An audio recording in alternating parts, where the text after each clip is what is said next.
এই যে লাল কোরাল মাছ, সামুদ্রের লাল কোরাল মাছ আপনারা বাসায় তো পারবেনই না, বাজারে নিয়েও এত সুন্দর করে পিস করতে পারবেন না। আমরা 4 কেজি 5 কেজি ওজনের লাল কোরাল মাছগুলো সুন্দর করে কাটিং করে আপনাদের দিচ্ছি। এটাকে আমরা ভাগা করে সেল করছি। এখানে আস্ত একটা মাছ, আস্ত পিসের লেজের সাইডের অংশ, পিঠের কিছু অংশ, এটা আস্ত পিঠের অংশ।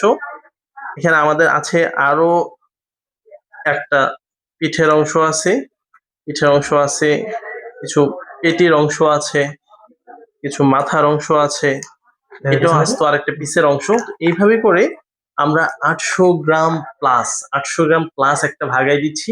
এই ধরনের সুন্দর সুন্দর ভাগা যদি নিতে চান, বড় মাছটা আপনি নিতে চাচ্ছেন না, ছোট একটা ভাগা নিয়ে আপনি বড় মাছের স্বাদ নিতে চাচ্ছেন, আপনারা নিতে পারেন। আমাদের কাছে এই ধরনের ভাগা আছে, আজকেই হয়েছে, এই মাত্রই হয়েছে। যাদের প্রয়োজন জানাবেন, আরো 2টা 3টা ভাগা এক্সট্রা আছে, নিতে পারবেন ইনশাল্লাহ। আসসালামু আলাইকুম।